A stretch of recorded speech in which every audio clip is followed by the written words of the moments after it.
બ્રહ્મ પ્રકાશ સ્વામી વડતાલ ધામથી આપણા સ્ટુડિયોમાં પધાર્યા છે. સ્વાગત છે સ્વામીજી આપનું. સનાતન ધર્મ છે શું? સનાતન ધર્મ એ કોઈ એક વ્યક્તિએ સ્થાપેલો ધર્મ નથી. વ્યસની હોય એ સનાતની ન હોય, સનાતની હોય વ્યસની ન હોય. હું હનુમાનજી બીડીયું પીતા હતા. અહિંસા પરો ધર્મ.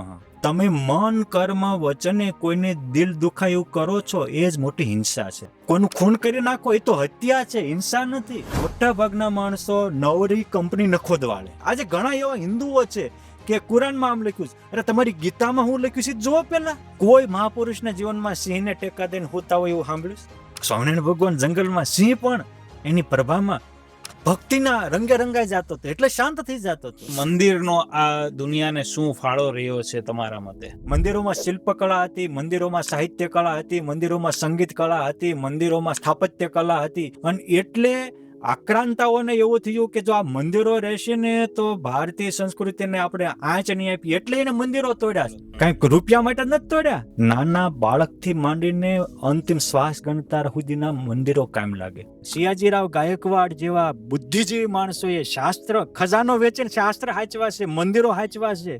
અને આજ આપણે આપણા ઘરના ખજાના લૂંટાવીને એની માટે ઘોર ખોદીએ છીએ. સ્વામિનારાયણ ભગવાન છે એ ભગવાન છે એવું ક્યાં લખ્યું છે?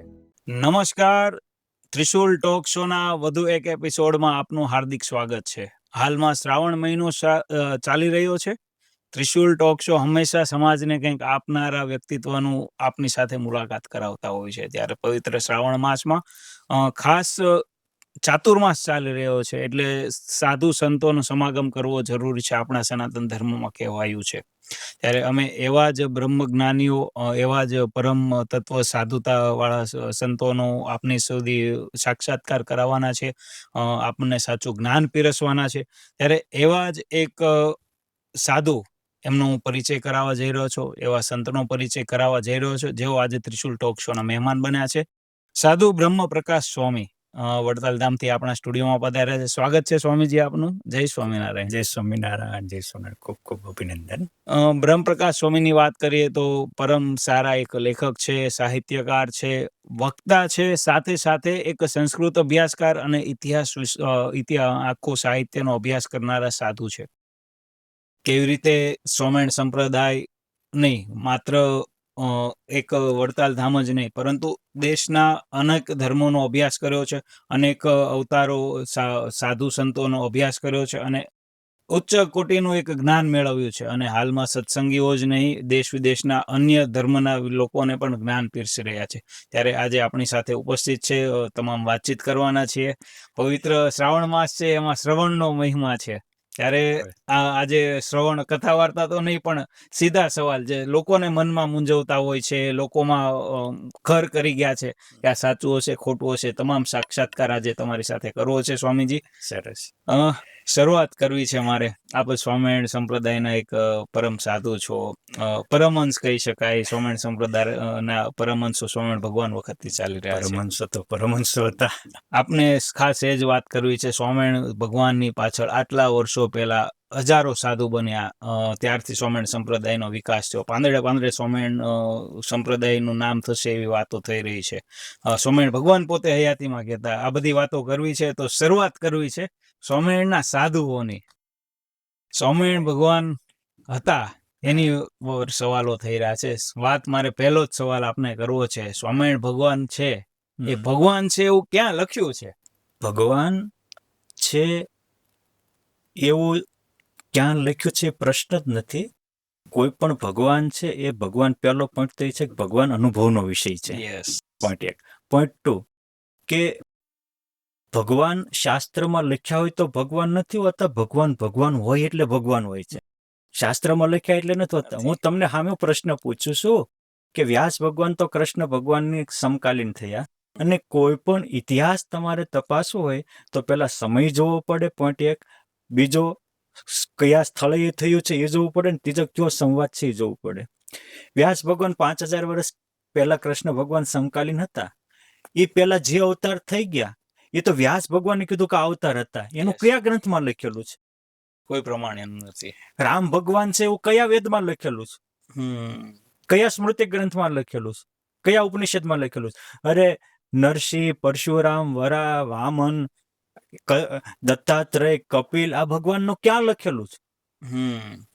કોઈ પણ ભગવાનના આજે કેમ આપણે માનીએ છીએ તો ભગવાન રામ હતા એ સમયે વાલ્મીકીએ લખ્યું એના સમકાલીન એટલે એના આધારે જ માનીએ છીએ ને. યસ અને તેમ છતાં વાલ્મીકી ઋષિએ જે લખી છે વાલ્મીકી રામાયણ અભ્યાસ કર્યો હોય તો મારે વંદન છે, પરંતુ આજે મોટા ભાગના લોકો અનભ્યાસે ઉપાડી મૂકનારા જ હોય છે. 100%. વાલ્મીકી રામાયણમાં અથ મહાપુરુષાણામ આખ્યાનમ લિખ્યતે એમ કરીને એક હું મહાપુરુષનું પુરાણ પુરુષનું આખ્યાન લખું છું અને એમાં 800 ઉપરાંત વાર વાલ્મીકી ઋષિએ ભગવાન રામ ઇન્દ્રનો અવતાર હતા એવું લખ્યું છે. પરંતુ 500 વર્ષ પહેલા મહાત્મા તુલસીદાસજી થયા એને એ પુરુષોત્તમ મર્યાદા પુરુષોત્તમ રામ હતા એ પ્રતિપાદન કર્યું. તમે ત્રેતા યુગમાં થયેલા વ્યક્તિત્વને 500 વર્ષ પહેલા લખેલું છે એને પણ શ્રદ્ધાથી સ્વીકારો છો. તો ભગવાન સ્વામિનારાયણે તો એ જયારે હતા ત્યારે સામે જોઈને લખેલું છે. અને રામ ભગવાન વખતે તો રામકથા લખનારા એક વ્યાસ વાલ્મીકી હતા. કૃષ્ણ ભગવાન વખતે કૃષ્ણ ભગવાનના જીવનનો ઉલ્લેખ કરનારા એક વ્યાસજી હતા. પુરુષોત્તમ નારાયણ આવ્યા ત્યારે 500 વ્યાસને લઈને આવ્યા હતા. એટલે એ ભગવાન છે. 100%ની વાત છે. સ્વહસ્તે પોતે ભગવાન છે એ પ્રતિપાદન કરી આપ્યું હતું. હા. અને આજે ઘણા એવો પણ પ્રશ્ન ઉઠાવે છે શિક્ષાપત્રીના આધારે કે ભાઈ શિક્ષાપત્રી છે એમાં તો સ્વામિનારાયણ ભગવાને વામે યશ સ્થિતા રાધા શ્રેષ્ઠ યશ્યાસી વૃક્ષસી વૃંદાવન વિહારંતમ શ્રી કૃષ્ણ મૃદિ ચિંતન કૃષ્ણનું ચિંતન કરવાનું કીધું છે અને સ્વામિનારાયણ વાળાએ વાહેથી આ બધું એને ભગવાન કર્યા છે. આવું બોલનારાને મારે નમ્ર નિવેદન છે કે પહેલા તમે શિક્ષાપત્રીને હરખી વાંચો. એક શ્લોકથી કોઈનું સ્ટેટમેન્ટ ન અપાય.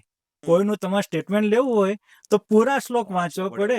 હવે આપણે તમામ ધર્મ ગ્રંથોમાં કહ્યું છે કે પરમાત્માને પામવું હોય, સુખી થવું હોય તો આશરો તો એક પુરુષોત્તમનો જ કરાય. 100%. કારણ કે નીચ આશ્રયાત નીચમ યાંતિ, નીચનો આશ્રયથી માણસ નીચથી પણ નીચ થઈ જાય છે. તો ઉત્તમનો આશરો કરાય. તો જે શિક્ષાપત્રીમાં હું એને લખ્યું કે શ્રી કૃષ્ણનું હું ચિંતન કરું છું એ જ શિક્ષાપત્રીમાં મમાશ્રિતા એવું ભગવાન સ્વામિનારાયણ 114 વાર લખ્યું છે. ક્યાં એવું નથી લખ્યું કૃષ્ણાશ્રિતા. મારા આશ્રિત 114 વાર હું પુરુષોત્તમ છું એનો અર્થ થાય. 100% વાત છે. અને નિજાશ્રિતા નામ સકલ આરતી, મારા આશ્રિત ને હું બધી આરતી ને હરનારો હું પુરુષોત્તમ છું. છેલ્લે એ બોલ્યા જ છે. કહેવાય છે સ્વામિનારાયણ ભગવાન શા માટે મહાન હતા, કેમ કે એને આ દીક્ષા આપનાર ગુરુ રામાનંદ સ્વામી એમણે પોતે જયારે વચન માંગવાના કીધા ત્યારે એમના હરિભક્તો માટે માંગ્યું હતું, પોતાના માટે નહોતું માંગ્યું. હા. અને પોઈન્ટ 2 કે એ વસ્તુ તો ખરી જ, પરંતુ તમારે કોઈને મોટા સમજવું હોય તમારે ખુદને મોટા થવું પડે. સ્વામિનારાયણ ભગવાન લોજમાં આવ્યા યાત્રા કરીને અને ત્યાં રોકાણા તો પોદળે બ્રહ્માંડો દેખાડતા હતા. અવતારો તો ઘણા થયા. દરેક અવતારોને આપણે અભિનંદન કરીએ, વંદન કરીએ, આદર આપીએ. પરંતુ કોઈ અવતારોના જીવન ગાથામાં એને બ્રહ્માંડો દેખાડ્યા હોય એવું નહીં લખાણું. માત્ર કૃષ્ણ ભગવાનના જીવનમાં લખાણું છે કે માં જશોદાને ને બ્રહ્માંડ દેખાડ્યું અને એ પણ બ્રહ્માંડ ઘાટ ઉપર આજે પણ મોજૂદ છે. તો ભગવાન તો ચૈતન્ય મૂર્તિ હતા અને એ સંકલ્પ કરે તો બ્રહ્માંડો દેખાડે. કેમ છે? એ સત્ય સ્વરૂપ છે. પોદળો સત્ય સ્વરૂપ નો કહેવાય. પોદળો છે, જડ વસ્તુ છે. એમાં દેખાતા હતા લોકો. અને પોદળામાં 8 મહિના સુધી અનેકને પડ્યો પોદળો ઉપાડે જ્યારે દેખે બ્રહ્માંડ તે મોજારે. આટલું બ્રહ્માંડો દેખાડતા હતા છતાંય સાથે રહેનારાની કક્ષા નહોતી, તે નહોતા ઓળખી શક્યા. અને રામાનંદ સ્વામીને ખાલી સમાચાર મળ્યા કે લોજમાં આવ્યા છે તો તરત લખ્યું કે ત્યાં જાય એ કરોડો અવતારનું કારણ આવ્યા છે. યસ. એની કક્ષા હતી. સૌથી પહેલા ભગવાન સ્વામિનારાયણની હજી ગાદીએ બેઠા પહેલા એ ભગવાન છે એવી રામાનંદ સ્વામીએ ઘોષણા કરી હતી. 100%. શું કામ? એ પહોંચેલા હતા. એ ચપટી વગાડતા બીજાને એને બ્રહ્માનુભવ કરાવી દેતા હતા. એને સમજણ હતી કોણ, એને સમજણ હતી. એની માટે એને જીવન સમર્પિત કર્યું હતું. જેને વ્યસન ને વ્યભિચાર માટે સમર્પણ કર્યું હોય એ હું સાચાનું સ્ટેટમેન્ટ આપી શકે. એને બધા એવા જ લાગે. ઉત્તર ગુજરાતમાં એક માણસ છે, પોતાને ડોક્ટર ગણાવે છે. એ વારંવાર સ્વામિનારાયણ સંપ્રદાય પર સવાલ ઉઠાવતો હોય છે. પોતે તો નિરાકારવાદી છે, પોતે મૂર્તિ પૂજાનો વિરોધી છે, અને કહેવાય છે ને પેલો રેશનાલિસ્ટ છે. આવા લોકો માટે સનાતન ધર્મ શું છે તો નથી ખબર, પણ મારે લોકો સુધી એ વાત પહોંચાડવી છે, સનાતન ધર્મ છે શું? જો વરાહ પુરાણમાં લખ્યું છે, આપણા ઋગ્વેદમાં પણ આનો ઉલ્લેખ છે. સનાતન ધર્મ એ કોઈ એક વ્યક્તિએ સ્થાપેલો ધર્મ નથી. સનાતન ધર્મ એ ના સ્થાપક અનેક ઋષિ મુનિઓ છે. સનાતન ધર્મ એક જીવન મૂલ્ય છે. સ્પષ્ટ લખ્યું છે, સત્યમ બ્રિયાત ન બ્રિયાત સત્યમ અપ્રિયમ પ્રિયમ અપી અસત્યમ ન બ્રિયાત એશો ધર્મ સનાતન. હાચો બોલો, પ્રિય બોલો, પણ હાચો હોય ને હાચો હોય તો કડવું ન બોલો, કડવું હોય તો ખોટું ન બોલો. આ એક પહેલું વાણી વિવેક એ સનાતન ધર્મનું પહેલું જીવન મૂલ્ય છે. પછી પાછું લખ્યું છે, શું લખ્યું? તો કે નાનુષમ ચ નાનૃતમ ચ ક્ષમામ ચ પરમમ બલમ આત્મલમ બલમ પરમ બલમ એશો ધર્મ સનાતન. કોઈ દિવસ અહિંસા પરો ધર્મ. કોઈની હિંસા ન કરે. હિંસા મીન્સ તમે મન કર્મ વચને કોઈને દિલ દુખાયું કરો છો, એ જ મોટી હિંસા છે. કોઈનું ખૂન કરી નાખો એ તો હત્યા છે, હિંસા નથી. હત્યા ને હિંસામાં ફેર છે. પછી કહે છે ખોટું ન બોલવું. કલ્પના કરીને એવા ઉત્તર ગુજરાતથી નાસ્તિકો છે, એને આસ્તિક વિશે બોલવાનો અધિકાર જ નથી. અને નાસ્તિકો આસ્તિક વિશે બોલે અને એ આસ્તિકો સાંભળી લે તો એ આસ્તિકને આસ્તિક ગણવો કેમ, એ પણ મોટો પ્રશ્ન છે. અને આજના સમજવા માટે વંદનભાઈ ખાલી સમજવા માટે કે પુરાણોક્ત વાત કરું તો કે દેવો અને ભગવાનને એક લોક આપ્યો, સ્વર્ગલોક. માનવને એક લોક આપ્યો, આપણો આ પૃથ્વીલોક અને ભૂરલોક આપણે લખ્યો. અસુરન ભગવાને 6 લોક આપ્યા, અતળ વિતળ તુતળ તળતળ સળાતળ રસાતળ અને મહાતળ. છેલ્લે પાતાળમાં નાગ લોકો રહે છે. અસુરોના 6 લોક છે. પરંતુ સતયુગમાં વ્યવસ્થા હતી કે અસુરો એના લોકમાં જ રહેતા, પૃથ્વી ઉપર નહોતા આવતા. એટલે માનો કે ભગવાન નરસિંહ વગેરે પ્રગટ થતી પાતાળમાં જ હિરણ્યકશિપુને મારવા આવ્યા હતા. બરાબર. પણ જયારે ત્રેતા આવ્યો તો 2 એક લોકમાં આવી ગયા અસુરો. દેખો રામ ને રાવણ ને બે પૃથ્વી ઉપર જ હતા. લંકા તે આજની એ વખતે સિંહલદીપ કહેતા હતા કે, પણ જયારે દ્વાપર આવ્યો તો ઓલા બે ના અલગ અલગ સ્ટેટ હતા. જગ્યાએ અત્યારે એક ઘર આવી ગયું, કૌરવ અને પાંડવો, કંસ અને કૃષ્ણ, એક જ પરિવારના અમુક સભ્યો થઈ ગયા. પરંતુ જયારે કળયુગ આવ્યો ત્યારે વ્યક્તિના હૈયામાં હોત આવી ગયો અધર્મ. એટલે જયારે સનાતન ધર્મ વિશે કંઈ કરવું હોય ત્યારે આપણે કોઈને સ્ટેટમેન્ટ આપતા પહેલા હું કેટલો કળયુગનો ગુલામ બની ગયો છું, હું કેટલો વ્યસનથી પીડાવ છું, કેટલો હું વ્યભિચારી છું, હું પરનારીને પરધન સમજુ છું, પરનારીને માતા સમાન ને પરધનને પથ્થર સમજુ છું. આ સનાતન ધર્મનું પહેલું મૂલ્ય છે. હું વ્યસની હોય એ સનાતની ન હોય, સનાતની હોય વ્યસની ન હોય. હું હનુમાનજી બીડીયું પીતા હતા? ધ્રુવ કે પ્રહલાદ, મીરા કે નરસિંહ, જનક કે જયદેવ, તુલસી કે તુકારામ, સબરી કે સુદામા, શું આવું એના જીવન પવિત્રતાની પર્ણકુટીય પરમાત્મા આવે અને નીતિએ નારાયણ વસે, જેને નીતિનું ઠેકાણું ન હોય, આજ આમ બોલતા હોય, કાલ કામ બોલતા હોય. અને આવા તો આ કઈ સ્વામિનારાયણ સંપ્રદાય વિશે બોલે ને, આ તો રામ ને કૃષ્ણ વિશે બોલે જ બેફામ. ભૂતકાળ એનો એ જ છે. અને આને એક પુરાણનો અભ્યાસ કર્યો નથી. આવા લેભાગુ હોય. અને એક વસ્તુ સમજો, સનાતનનો એકતાનો એકો સ્થાપનાર ભગવાન વ્યાસ હતા. એટલે આજે કોઈ પણ ધર્મના કોઈ પણ આચાર્ય હોય એને વ્યાસના વચન વિના ઉદ્ધાર નથી. તો વ્યાસજીને આપણે એટલા બધા, ભગવાન સ્વામિનારાયણ પણ કીધું કે અમને વ્યાસ વચન સૌથી વધારે પ્રમાણિક છે. શા માટે? વ્યાસ સત્ય વક્તા હતા, પ્રામાણિક હતા. એને જેટલું સાચું હતું એ સાચું લખ્યું. માનો કે નારદજીને તુંબરૂના માકડાના મોઢેથી લખ્યું, એને આખું નારદ પુરાણ પણ લખ્યું. 1.20 લખ્યો, 99.8 લખ્યું.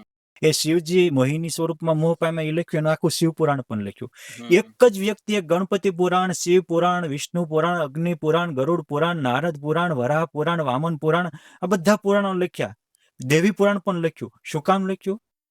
કે બાપ, તમે જેને માનો છો તમારા માટે ઓકે છે, પણ તમે બીજામાં ઇન્ટરફિયર ન કરતા, મરી જશો, તરશો નહીં. જેને માનતા હોય એના માટે ઓકે છે, પરંતુ તમે એક રહેજો. વિષ્ણુ માટે વિષ્ણુ પુરાણ ઓકે છે. હવે શિવ પુરાણ વાળા વિષ્ણુ પુરાણ વાંચીને એમ કે એલા વિષ્ણુ પુરાણમાં તો શિવજીને વિષ્ણુના દાસ બનાવ્યા છે. તો એ તો સનાતન ધર્મની પરિપાટી છે. સૌની માટે તું તારા શિવ પુરાણમાં લખ્યું એ કર ને, તું તારું કર. આ મોટા ભાગના માણસો નવરી કંપની ન ખોદવાળે. એમાં નવરી કંપનીઓ મારા માટે શું લખ્યું છે. આજે ઘણા એવા હિન્દુઓ છે કે કુરાનમાં આમ લખ્યું છે. અરે તમારી ગીતામાં હું લખ્યું છે જુઓ પેલા. તમે મજબૂત તમારું વાંચીને તમારું બકવતા કરો. એટલે આ વસ્તુ સનાતન ધર્મના આવા જે લોકો છે એ ઘોર ખોદનારા, સનાતન ધર્મના જીવન મૂલ્યો, એશો ધર્મ સનાતન એની કોઈ ખબર નથી અને સમાજને ભ્રમિત કરી અને વિચલિત કરનારા છે. આનાથી મારે દરેક ધર્મપ્રેમી જનોને કરબદ્ધ વિનંતી છે કે આવા જે મીડિયામાં પ્રચારક છે ને એને તમે ફોલો ન કરતા, એને વ્યુવર ન આપતા, એને બ્લોક કરી દો આવાને. કારણ કે તમે હું કીધું એમ જોવા કરો છો ને એમાં એને પ્રોત્સાહન મળે છે. અને આવાને પ્રોત્સાહન ન આપવું એ પણ સનાતન ધર્મની મોટી સેવા છે. 100% સનાતન ધર્મના તમે યોદ્ધા ગણાશો. હા, યોદ્ધા ગણાશું. ફૂલ નહીં તો ફૂલની પાંખડી ખિસકોલી જેવા પણ ગણાશું. હા, રામ ભગવાને ખિસકોલી જે મદદ કરતી હતી એમ સનાતન ધર્મ માટે તમે પણ મદદ કરી શકો છો. ખાસ મારે ગીતા પરથી યાદ આવ્યું, સ્વયં સંપ્રદાયનો અભિન્ન એક અંગ છે વચનામૃત, જેના આધારે સંપ્રદાય આખો ચાલે છે, ટકેલો છે. વચનામૃતનું કહેવાય છે કે જેમ ગીતાના પાને પાને સમાધાન લખ્યા છે, સોલ્યુશન લખ્યું છે, એવી રીતે વચનામૃત ગ્રંથ જે છે એમાં શું એવું ખાસ છે કે આટલો મહાન ગ્રંથ બની ગયો છે? વચનામૃત એ માત્ર સ્વામિનારાયણ સંપ્રદાય પૂરતો સીમિત ગ્રંથ નથી. એક વસ્તુ યાદ રાખજો, વચનામૃત એ બ્રહ્મ અને પરબ્રહ્મની પરાવાણી છે. વચનામૃત એ મુક્ત અને મહારાજનો સંવાદ છે. વચનામૃત એ અવનીથી અક્ષરધામ સુધી પહોંચવાનો રચાયેલો મોટો સેતુ છે. એ વચનામૃતના પ્રબોધક અનંત કોટી બ્રહ્માંડ જેના રૂવાડામાં ફરે એવા પુરુષોત્તમ નારાયણ છે. તો એ વચનામૃતમાં પ્રશ્ન ઉઠાવનારા એ મુક્તાનંદ સ્વામી, બ્રહ્માનંદ સ્વામી, નિત્યાનંદ સ્વામી, શુકાનંદ સ્વામી, ગોપાળાનંદ સ્વામી બોલે ને બ્રહ્માંડો ડોલાવે એવા છે. અને એને જે પ્રશ્નો પૂછ્યા છે એ ઘરમાં સામાન્ય ગામ કરનારી માડીને સમજાઈ જાય અને વિદ્વાનો ગોથા ખાય એવા એના ઉત્તરો છે. મને એક વકીલ નડિયાદમાં મળ્યા. મને કે સ્વામીજી મારે વકીલાતનું કામ આવતું હોય ને અટવા જાવ તો વચનામૃત વાંચીને જાવ એટલે મારે વકીલાતના પ્રશ્ન મળી જાય. શું વાત છે? હા, મને આણંદના 4-5 યુવાનો હતા. મને કે સ્વામી એટલું બધું ડિપ્રેશન રહે છે કે રાત્રે ઊંઘ નથી આવતી. કે સ્વામી સવારમાં વહેલું ઉઠવું હોય પણ રાતે 2 વાગી જાય, ઊંઘ જ નથી આવતી, કેટલા બધા વિચારમાં આવી જાય. મને કે આની કે ડિપ્રેશનની કોઈ દવા ખરી? મેં કીધું હા. હું મેં કીધું વચનામૃત સાંભળીને વાંચીને હુઈ જવાનું. આજે કોઈ ચિંતામગ્ન હોય તમે પ્રયોગ કરજો. આ તો પ્રયોગ કરેલી અનુભવેલી વસ્તુ છે અને કોઈ પણ વસ્તુને તમે અપનાવો તો અનુભવ થાય. આજે કેટલા લોકો વચનામૃત વાંચે ગાઢી નિંદ્રમાં વ્યા જાય છે ને સવારે સપના પણ વહેલી સવારે પરમાત્માના કે મુક્તોના સપના આવીને સુખદ રાત પસાર કરીને સવારમાં એટલા ફ્રેશ થઈ જાય છે. વચનામૃત એ એક વસ્તુ છે અનુભવ અને એક માહિતીકાર. વચનામૃત એ અનુભવ વાણી છે. જેમ વેદો એ વેદવાણી કહેવાય એમ વચનામૃત છે પુરુષોત્તમ નારાયણની અને એના મુક્તોની અનુભવ વાણી છે. તમે કહેશો કે સ્વામી માહિતીકાર ને અનુભવકારમાં ફેર કેટલો? આટલો જ ફેર. માહિતીકાર હોય ને એ બોલતો હું એ કાંઈક દ્રષ્ટાંત કહે ને ત્યાં સિદ્ધાંત ભૂલી જાય, સિદ્ધાંત કહેવા જાય દ્રષ્ટાંત ભૂલી જાય. અને જે પુરુષોત્તમ નારાયણે કીધું આમ સીધી સાદી ભાષામાં એ આમ પ્રકાશ જોઈને કે જો આ ગરોળી છે એમાં આ પ્રકાશ આવ્યો, અરે પ્રકાશમાં ગરોળી આવી તે જીવડાને ખાઈ જાય છે. એમ દેહાભિમાન છે એ માણસના જે સદગુણો છે ધર્મ, ભક્તિ, જ્ઞાન, વૈરાગ, ક્ષમા, દયા, ઉદારતા એને ખાઈ જાય છે. માટે દેહાભિમાન મૂકો. આ લીમડો છે, આ લીમડો એ લીમડો ને પીપળો આંબો એ આંબો. આંબા હેઠે સભા ભરીને બેઠા છે. ગઢપુરના મધ્યના 14માં લીમડા હેઠે સભા છે, વડતાલના પહેલામાં આંબા નીચે સભા. તો કે જેમ કામ વાપે ક્રોધ વ્યાપી ફગતા નથી એમ એકવાર જાણો કે આ પુરુષોત્તમ નારાયણ સિંહ ફગે નહીં એટલે બેડો પાર થઈ ગયો. તમે ફગો તો ડગી જાઓ, પકડી રાખો. આ દીવો છે તો જો નજીક પ્રકાશ વધુ છે ને દૂર પ્રકાશ ઓછો છે. ભગવાનની નજીક તો સુખ વધારે છે ને દૂર જાવ દુઃખ વધારે છે. લાઈવ ઉદાહરણો આ અનુભવી આપી શકે. મારે એ કેવું છે કે અનુભવી છે એ એને દ્રષ્ટાંત તો ખોળવા ન જવું પડે, એના સિદ્ધાંત હૈયામાં રમતા હોય એટલે દ્રષ્ટાંત તરત જ કરી દે. જેમ પ્લગ હોય તો એમાં પિન નાખો તો પાવર આવે, ને આંગળી નાખો તો પાવર વિયો જાય. એટલે એ અનુભવવાણી છે. અને બ્રહ્માંડમાં ગીતાનો ગલિતાર્થ, ઉપનિષદનો અર્ક, રામાયણનું રહસ્ય અને વેદોનો સાર એ વચનામૃત એટલે છે કે અમુક વાતો વચનામૃતમાં ગીતાજી કે રામાયણ કે ઉપનિષદ એને પણ ઓવરટેક કરી અને એનાથી પણ ઉચ્ચ કક્ષાની વાતો છે એ અનુભવીને સમજાય. એવી વાતો પણ વચનામૃતમાં કંડારાણી છે. એટલે વચનામૃત મહાન છે. આટલી મહાન વચનામૃત છે, આટલો મહાન સંપ્રદાય છે. એક સહજાનંદ સ્વામીને, સ્વામિનારાયણ ભગવાનને સમાજ સુધારક ગણવામાં આવતા હતા, પણ અત્યારે એક નિવૃત્ત આઈપીએસ ઓફિસર બહુ સોશિયલ મીડિયામાં લખતો હોય છે. એની પોતાની નોકરીમાં એણે સમાજ સુધારણાના શું કામ કર્યા તો એ કોઈ દિવસ એનો હિસાબ કિતાબ એને નથી આપ્યો, પણ અત્યારે એને સોશિયલ મીડિયામાં, ફેસબુકમાં પોસ્ટ લખીને સમાજ સેવાનો બહુ ચસ્કો જાગેલો છે. સમાજ સેવકનું નામ નથી લેવું, આમ તો ફેમસ થઈ જશે.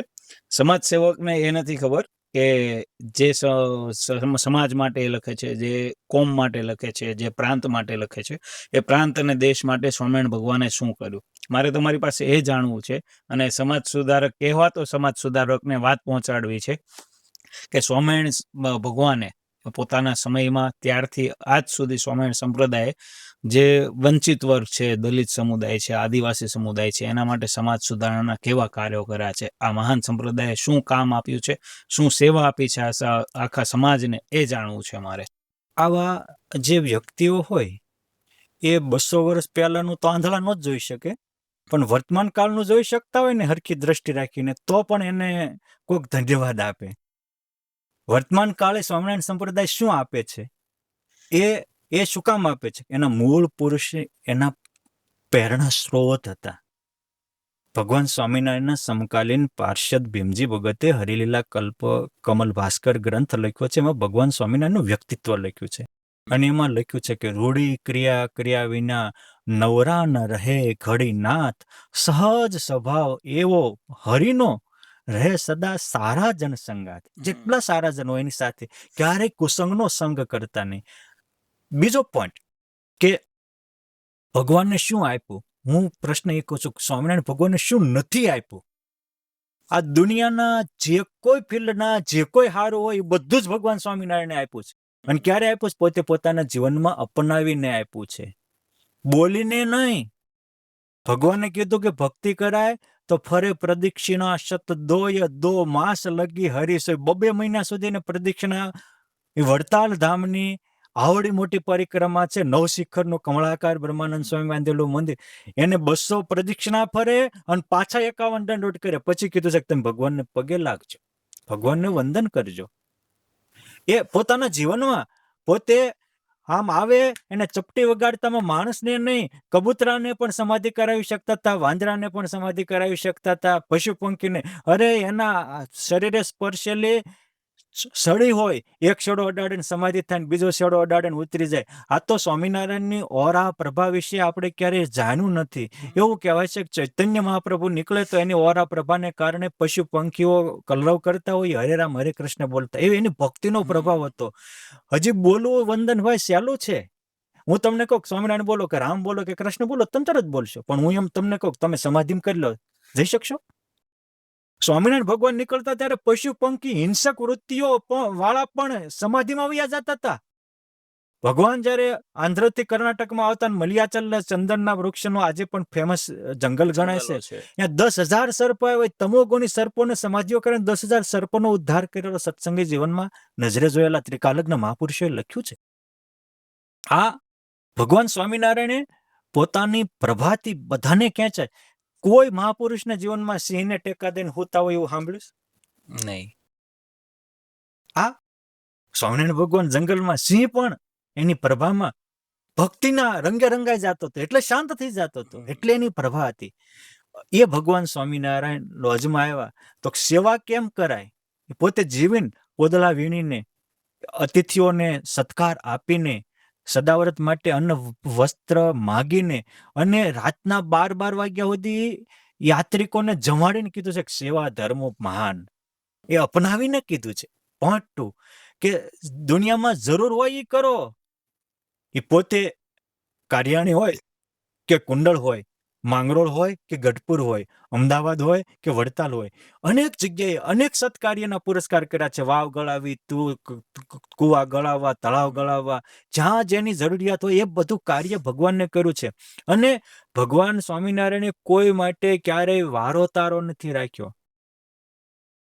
આધારાનંદ સ્વામીએ લખ્યું છે કે હરિસમદાતા જગ મેં ન કોયે, મેઘ સમ હરે બરસત સોયે. વરસાદ વરસે એ એવું વરસે છે કે મારે ધનવાનને ત્યાં જ વરસવું છે ને ગરીબને ત્યાં નથી વરસવું, નદીમાં જ વરસવું છે ને સાગરમાં નથી વરસવું. જેમ બધે જ વરસે છે એમ ભગવાન સ્વામિનારાયણ આખી દુનિયા ઉપર વરસ્યા હતા. ભગવાન સ્વામિનારાયણ વન વિચરણ કરીને તમોગુણીનો તાર્યા હતા. ભગવાન સ્વામિનારાયણ રાજ રજવાડામાં વિચરણ કરીને રજોગુણીને તાર્યા હતા. ભગવાન સ્વામિનારાયણ હિમાલય કે ગિરનાર જેવા પર્વતમાં રહીને ઋષિ મુનિઓ સાત્વિકને પણ તાર્યા હતા.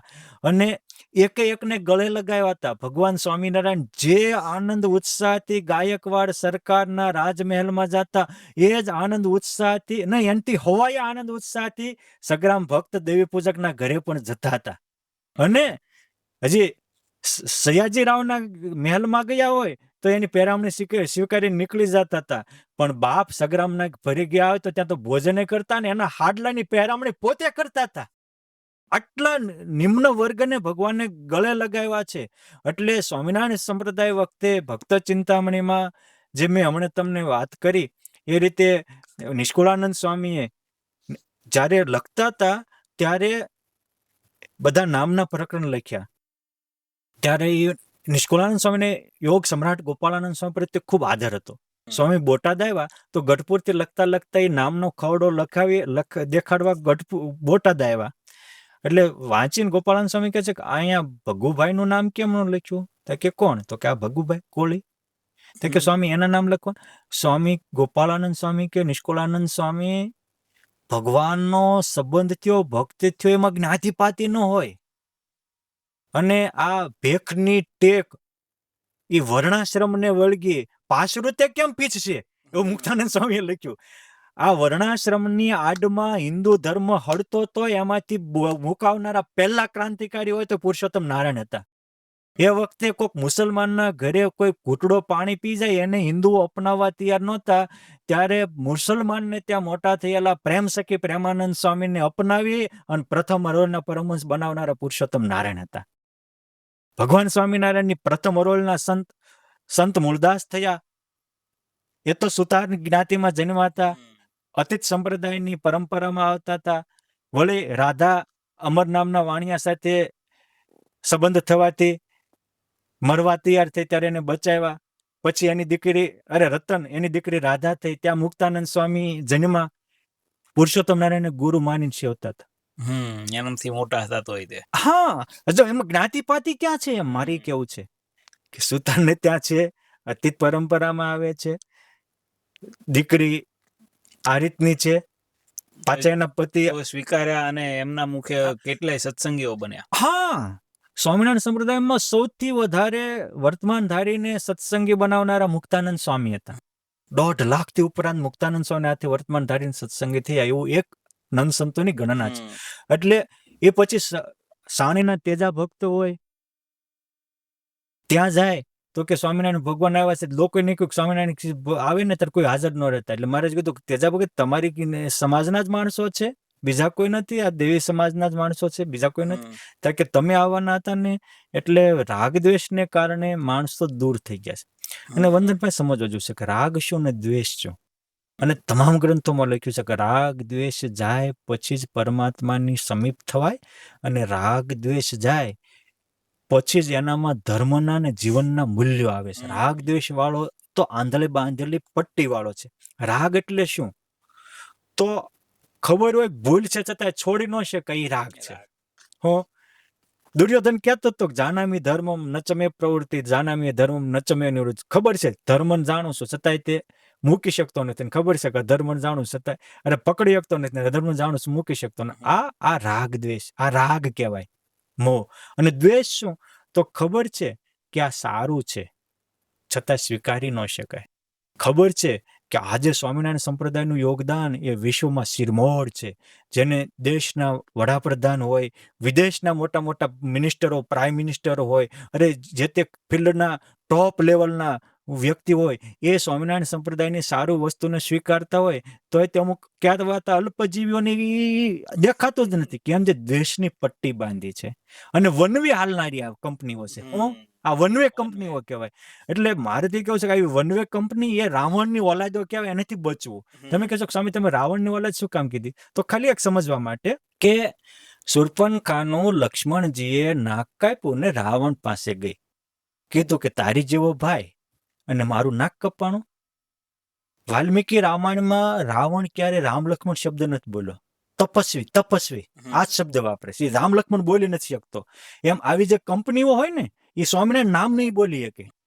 આ કંપની હવે મારે તમને પ્રશ્ન એ કરવો છે કે ઓકે, રાવણ શૂર્પણખાનો ભાઈ હતો, પણ લંકાનો રાજા હતો કે નહીં? તો રાજાનું કંઈક રાજ કર્તવ્ય હોય ને.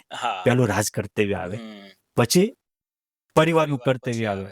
આ પરિવારવાદ ને મંડળવાદ ને જ્ઞાતિવાદ ને આ બધા વિખવાદ આખા દેશને બરબાદ કરનારા છે. આનાથી સુગ્ન માણસે પર ઉઠવું પડે. એને એટલું પૂછવું પડે કે બેન તું પેલા ત્યાં એના આશ્રમમાં ગઈ હતી કે તારા આશ્રમમાં આવ્યા હતા? એક સહજ કોમન છે. બીજું કે ત્યાં જઈને હું ધંધા કર્યા હતા? તો એને તારું નાક કાપ્યું. હે, આપણા ગ્રંથોમાં તો સ્પષ્ટ ઋષિ મુનિએ કહ્યું છે કે તમારી પત્નીને મારનાર હોય કે અગ્નિ દેનાર હોય કે ઝેરનાર એને કાપી જ નાખવાના. તો આતતા એ વધ્યો ન દોષ. આપણા હિન્દુ ધર્મમાં કૃષ્ણ ભગવાન એટલે તો અર્જુનને ગાંડી ઉઠાવડાવ્યું હતું ને કે અમે આતતાઈ છે, ભલે તારા ભાઈના પેટના જઈને રહ્યા તોય આતતાઈ છે.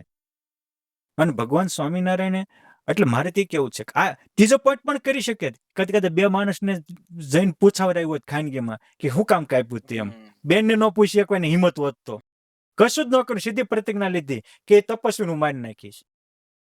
કેતા આ વનવે ગાડી કહેવાય. આ રાવણ મરી ગયો પણ રાવણની વિચારધારા હજી હાલતી હોય. એક જ તરફ વિચારવાનું, બીજું વિચારવાનું જ નહીં. આજે ઘણા અમુક તો મૂર્ખના સરદાર એવું બોલે છે કે સ્વામિનારાયણ ભગવાન રામજો નામ એ જન્મ જ નહોતા.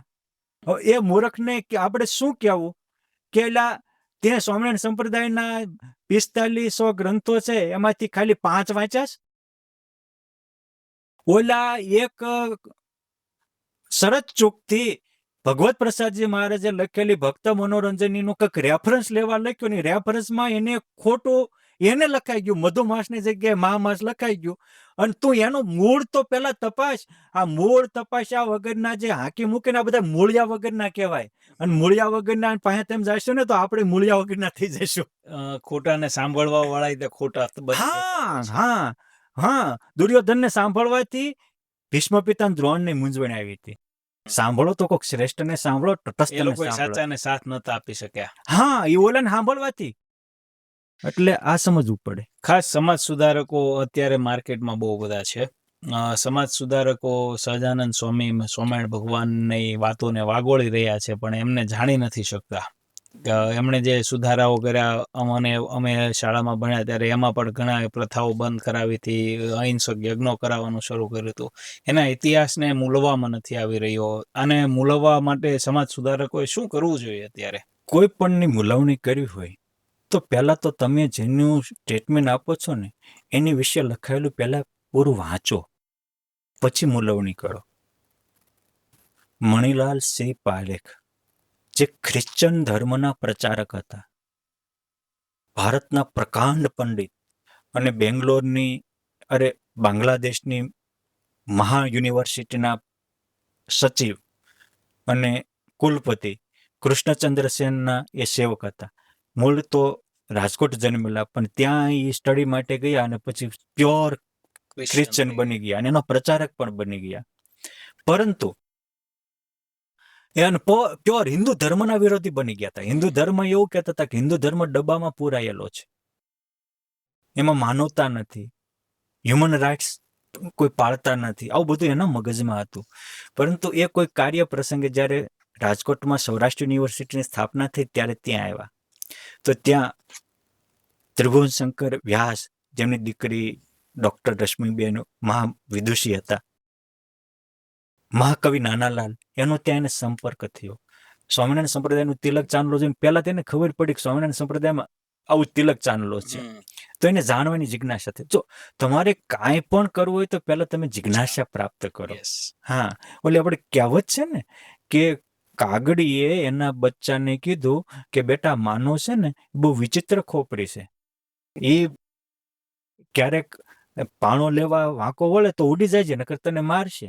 ત્યારે ઓલું બચ્ચું કે કદાચ માં એ ખીચામાં જ પાણો લઈને આવ્યો હોય તો તમે વળે ત્યારે ખીચામાં હાથ નાખી નહીં મારી શકે. ખીચામાં તાકે હવે બેટે તો 18 પુરાણ ને 4 વેદ ભણી ગયો. શું કામ? તને પોતાને પ્રશ્ન ઉઠ્યો.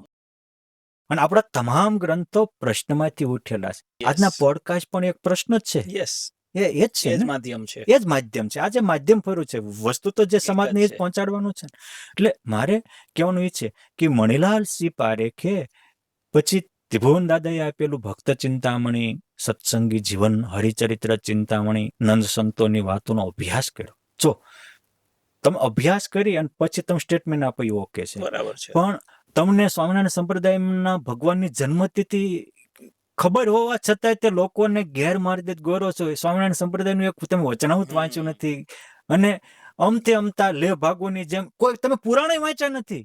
આ જે વિરોધ કરનારા છે ને એ કઈ સ્વામિનારાયણ સંપ્રદાય નહીં, એને હિન્દુ ધર્મના એક ગ્રંથો વાંચ્યા નથી. જો એને વાંચ્યા હોય ને, જો એને વ્યાસ ભગવાન રચિત પુરાણ વાંચ્યા હોય ને તોય કોઈ સ્વામિનારાયણ ભગવાન દેવદેવીનું નીચું કરે છે એવું બોલી જ ન શકે. એ દરેક ધર્મની પ્રથા છે. મેં હમણાં તમને કહ્યું ને એ રીતે. પરંતુ આ મણિલાલસિંહે વાયરે પછી એને લોર્ડ સ્વામિનારાયણ નામનું પુસ્તક લખ્યું. આજે પણ તમે ગૂગલમાં મૂકશો. હવે એ ખ્રિશ્ચન ધર્મના અનુયાયીએ સ્વામિનારાયણ વિશે પુસ્તક લખ્યું, અને એમાં એને લખ્યું છે કે હું એવું સમજતો હતો કે ખ્રિશ્ચન ધર્મમાં માનવ રાઈટ છે, પણ એમાં ધર્માંતર કરવાની વટાળ પ્રવૃત્તિ એ મેં બહુ જોઈ છે. પોઈન્ટ 2 કે ત્યાં ગરીબ લોકોને પ્રલોભન આપીને પછી પોતાના અનુયાયી બનાવીને એનું પોષણ ને શોષણ થાય છે. ત્યારે ભગવાન સ્વામિનારાયણે રિયલી ગરીબોનું પોષણ કર્યું છે. એક પણ વ્યક્તિનું શોષણ નથી કર્યું. સામાન્યમાં સામાન્ય ગરીબ હોય એની ભગવાન સ્વામિનારાયણે કોઈ માંદા પડ્યા હોય તો 3 દી સુધી સેવા કરી છે. એવું નહીં સ્વરૂપાનંદ સ્વામી માંદા પડ્યા તો ભગવાન સ્વામિનારાયણ 1 મહિના સુધી એક સાધુ માટે આખી રાત જાગ્યા છે. રોજ રાતે જાય, દર્શન દે, એને ચંદનનો લેપ કરાવે, વાતો કરે. એની જે ભક્ત વત્સલતા છે, કરુણા. અમે તમને પ્રશ્ન ઉઠાવ્યો હતો કે ભગવાન સ્વામિનારાયણ ગાદીએ બેઠા ત્યારે રામાનંદ સ્વામીએ માગવાનું કહ્યું, તો એને જે માગ્યું છે એ કોઈ વિચારે ને તો એ હું સહી ખબર પડી જાય. બ્રહ્માંડમાં એક પણ માળીનો જાયો એક તો દેખાડો. કોઈ અવતાર હોય કે અવતારી પુરુષ હોય એકે આવું માગ્યું હોય. કોકના પ્રારબ્ધ લઈ લેવા એ છોકરાના ખેલ નથી વંદનભાઈ. એ બહુ મોટી વાત છે. ભગવાને માગ્યું કે મારા આશ્રિતને 1 કરોડ વીછીની વેદના જેવું દુઃખ હોય મને આવે, એને દુઃખ ન થાય. મારો આશ્રિત અન્ન વસ્ત્ર આબરૂ કરીને દુઃખી ન થાય. અને અંતકાળે કોટી વીછીની વેદના જેવું હોય તો પણ એનું માખણમાંથી એ દુઃખ મને આવે અને એ મારા ભક્તને ન આવે. અંતકાળે મારા જનને જરૂર મારે આવું, બિરુદ મારું બદલે નહીં સર્વજનને. આ એક પુરુષોત્તમ નારાયણના આપેલા વરદાનને વિચારો, ખ્યાલ આવશે. તો એક વાત યાદ રાખો, ઋષભદેવ ભગવાનના દીકરા ભરતજી હતા, પરંતુ એનું પ્રારબ્ધ નથી બદલી શક્યા. પ્રારબ્ધ હતું તો એને મૃગલું થવું પડ્યું.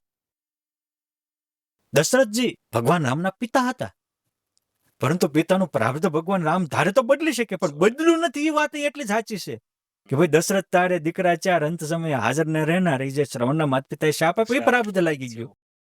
ત્યારે ભગવાન સ્વામિનારાયણ લાખોના જીવના પ્રારબ્ધ ઉપર પોતા મારી દીધા. આંખ હોય તો જોઈ શકો છો, બધા જ મંદિરો, હિન્દુ ધર્મના તમામ દેવી દેવતાઓના સ્થાનકો, અવતારોના મંદિરો, દ્વારકાનાથ કે ડાકોરનાથ આપણા માટે અભિનંદનને પાત્ર છે. એ જ રીતે હું પુરુષોત્તમ નારાયણનો પરમહંસ છું, તો મારી માટે સ્વામિનારાયણ ભગવાનના મંદિરો પણ એટલા જ આદર પાત્ર હોય, એથી હવાયા પણ હોઈ શકે. કેમ છે હું એમનો આશ્રિત છું. પરંતુ હું સ્વામિનારાયણ ભગવાનનો સાધુ છું એટલે નહીં. તમે તમારી આંખે બિન સત્સંગી હો એ પણ જોઈ લેજો કે સ્વામિનારાયણ સંપ્રદાયમાં વડતાલ ધામ હોય કે ગઢપુર હોય, સારંગપુર હોય કે XYZ હોય, ત્યાં બધા જતા જશું. ક્યાંય દરવાજે તમને ભીખ, એનો ફોટો લઈને ભીખ માંગતા જોયા? નહીં જોયા હોય. બીજે હોય શું છે ઈ? ભગવાનના નામે ખોટી રીતે માંગતા હોય છે. અહીંયા ખોટી રીતે કોઈ સ્વામિનારાયણ ભગવાનના ના, ઈ તો પુરુષોત્તમ જોવાની નારાયણ નો આશ્રિત અજાણે આવ્યો તોય પુરુષોત્તમ એને સુખ્યા કરી દેશે એટલે ના નથી ચાલતો તો. આ એને વરદાન માંગ્યા એના દસ્તાવેજી પુરાવા છે. મંદિર પરથી ખાસ મને યાદ આવ્યું, સનાતન ધર્મમાં 3 વસ્તુ મુખ્ય છે: મંદિર, સંત અને શાસ્ત્ર. આ 3નો અભ્યાસ જેને નથી એ સનાતન ધર્મમાં નથી હોતો. સ્વામિનારાયણ ભગવાને આ તમામ વસ્તુ કરી. અલૌકિક બરાબર. મંદિરો બનાવ્યા, અલૌકિક શાસ્ત્રો રચ્યા અને અસંખ્ય સંતો બનાવ્યા, પરમહંસો આવ્યા. મંદિરની ખાસ વાત કરવી છે. વિદેશમાં, ભારતમાં તો ઘણા મંદિર છે સ્વામિનારાયણ સંપ્રદાયના, પણ વિદેશમાં જે સ્વામિનારાયણ સંપ્રદાય લઈ જવાનું કાર્ય જે સંતોએ કર્યું છે, અત્યારે વિદેશમાં સ્વામિનારાયણ હિન્દુ ધર્મ જે છે, સનાતન ધર્મ છે, સ્વામિનારાયણ મંદિરને જોઈને લોકો કહે છે કે આ હિન્દુ મંદિર છે. વિદેશમાં સ્વામિનારાયણ સંપ્રદાયને લોકો હિન્દુ ધર્મ તરીકે ઓળખવા લાગ્યા છે. આટલું ભગીરથ કાર્ય સ્વામિનારાયણ સંપ્રદાયે કર્યું છે. ત્યારે મંદિરનો આ દુનિયાને શું ફાળો રહ્યો છે તમારા મતે?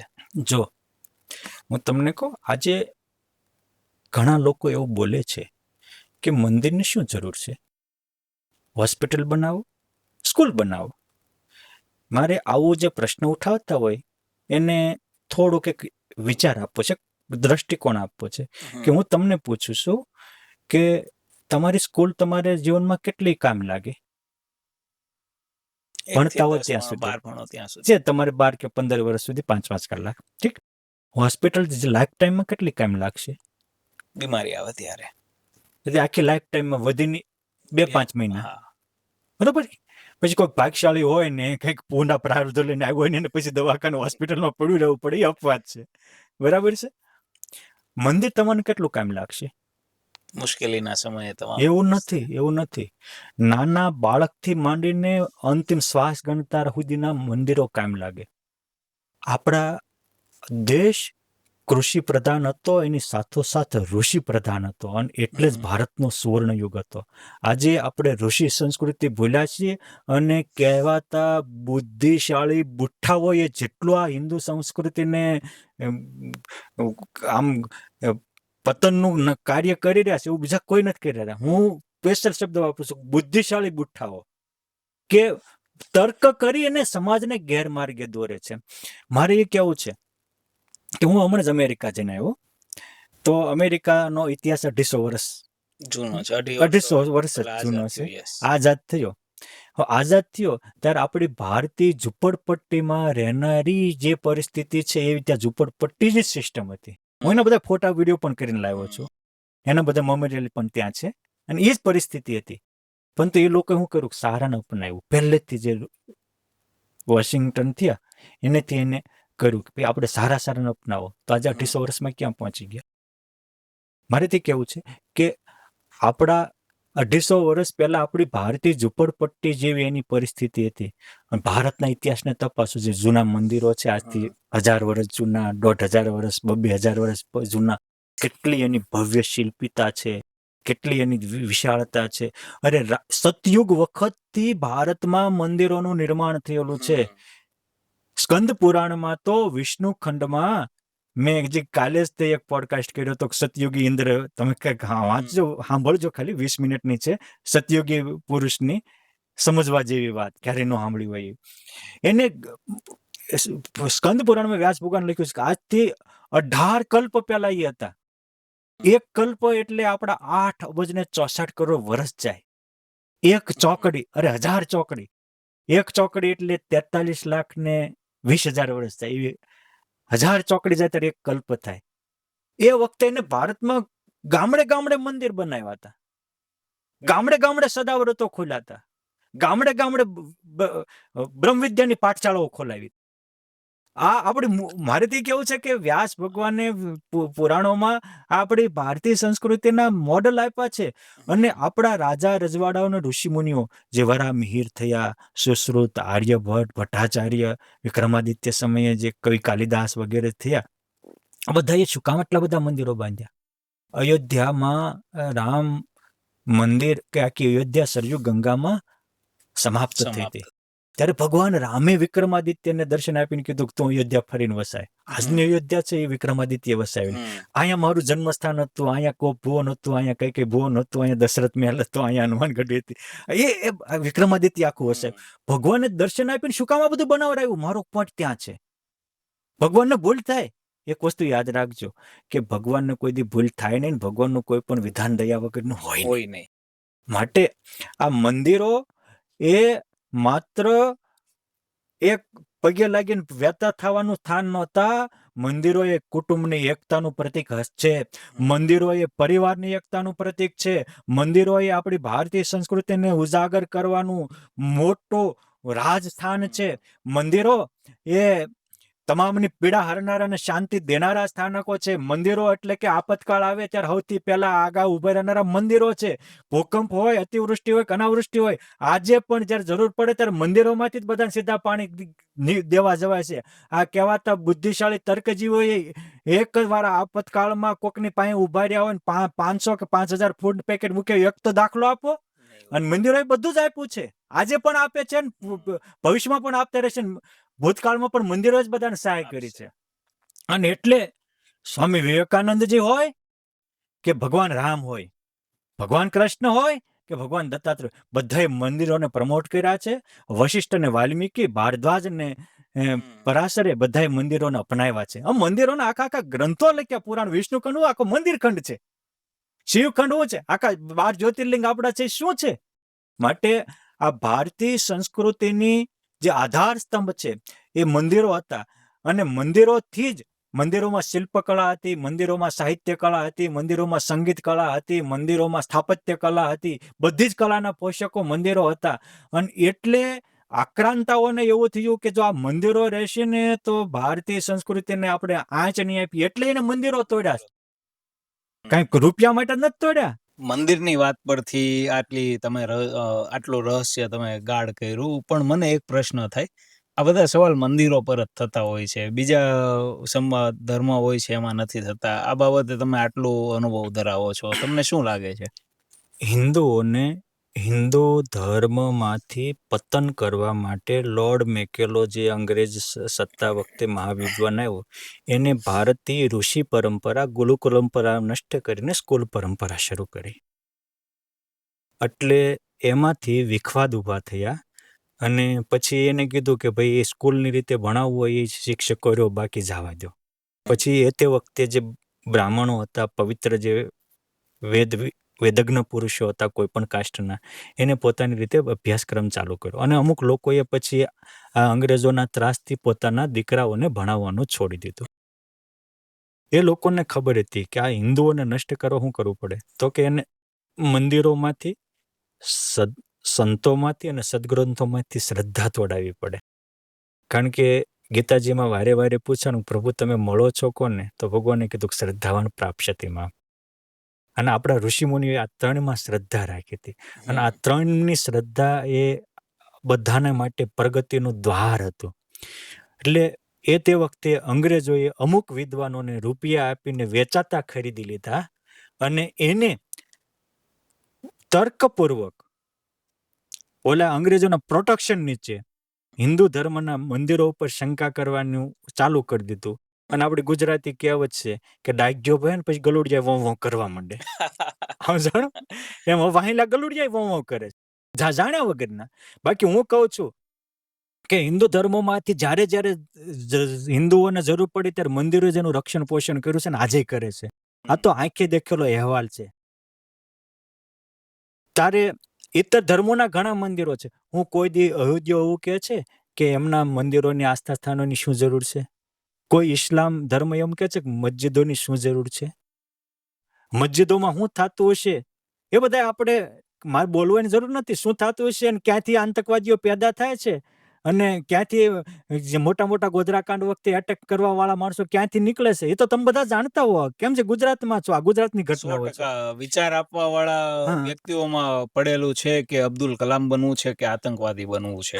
100% વાત છે. આ ધર્મને તમે વાત કરી કે હિન્દુ ધર્મમાં જેવા ગલુડિયાઓ બેઠા છે હા. અત્યારે રેશનલિસ્ટ પોતાને ગણાવે છે ને ગલુડિયાઓ અત્યારે હાવ કરતા હોય છે. હા.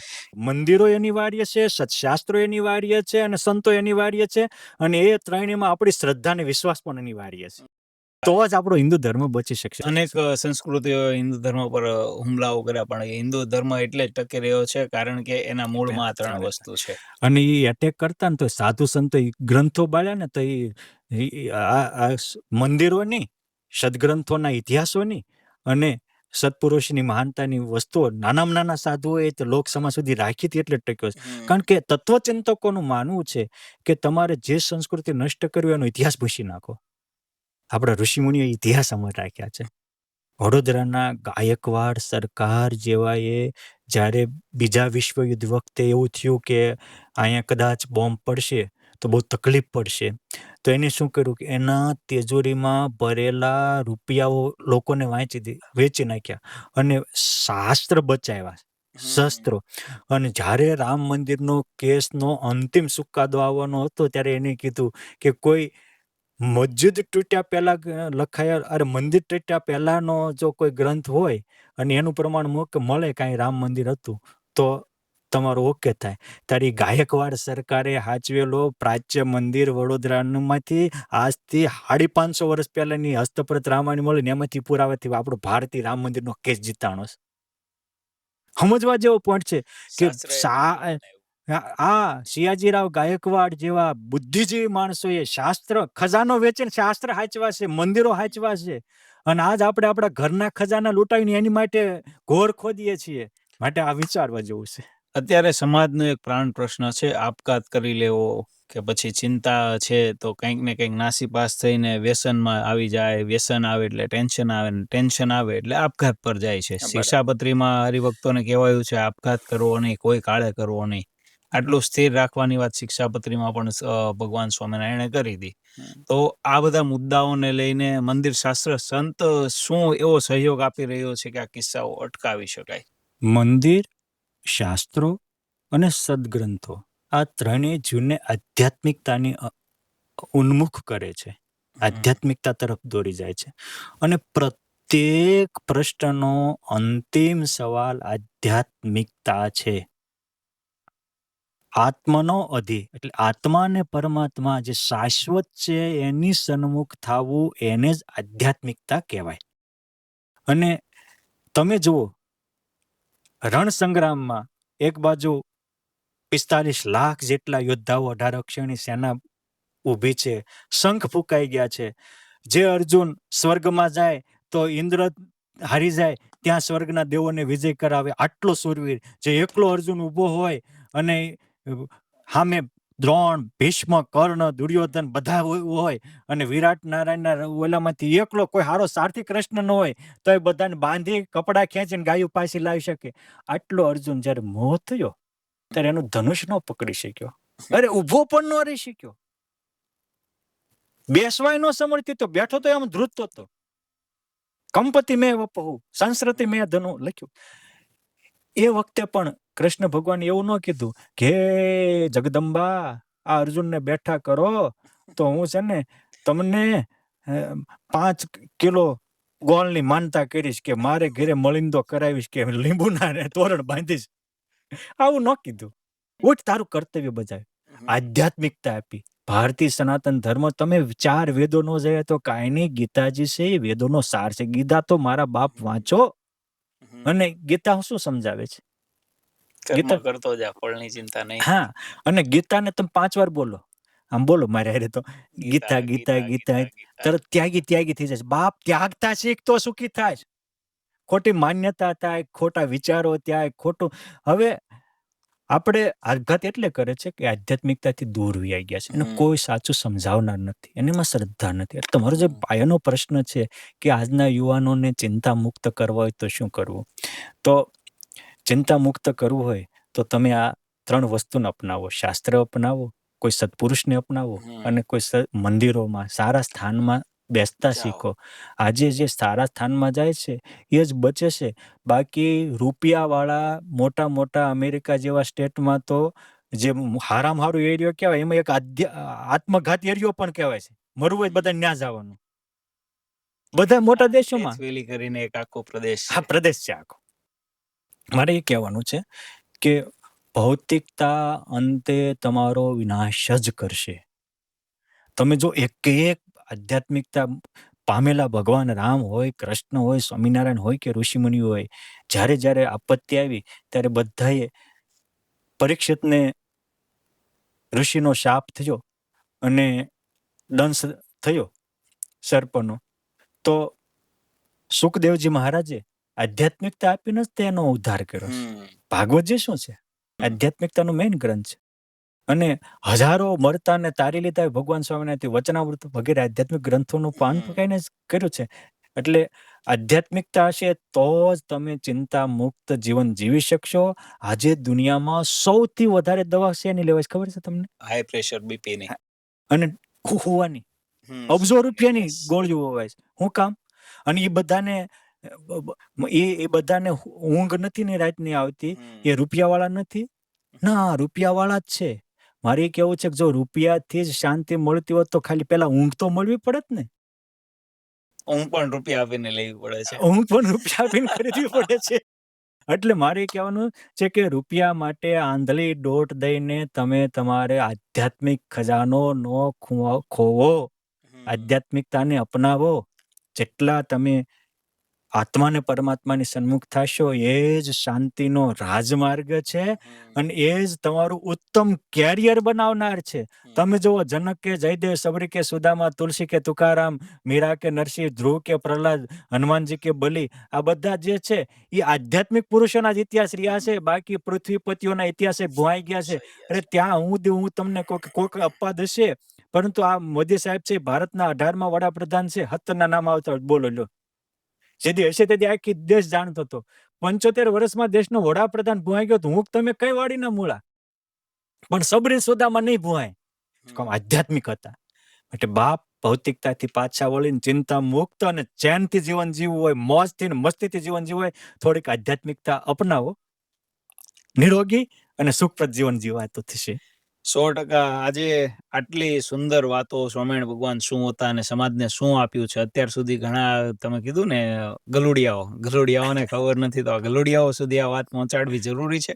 અને ગલુડિયાની વાતોમાં આવતા સાચા હિન્દુઓ, સારા હિન્દુઓ ન આવે એના માટેની સુંદર તમે વાતો કરી, અમારી સાથે અમૂલ્ય સમય તમે આપ્યો, એના માટે આપનો ખૂબ ખૂબ આભાર. Thank you so much. જય સ્વામિનારાયણ. આપ પણ આવી સારી વાતોને આ માધ્યમથી સમાજ સુધી પહોંચાડો છો, સારા કાર્યના સહયોગી બનો છો, માટે આપને વંદનભાઈ, આપના આખા સ્ટાફને પણ મારા ખૂબ ખૂબ અભિનંદન છે, ખૂબ ખૂબ શુભકામનાઓ છે.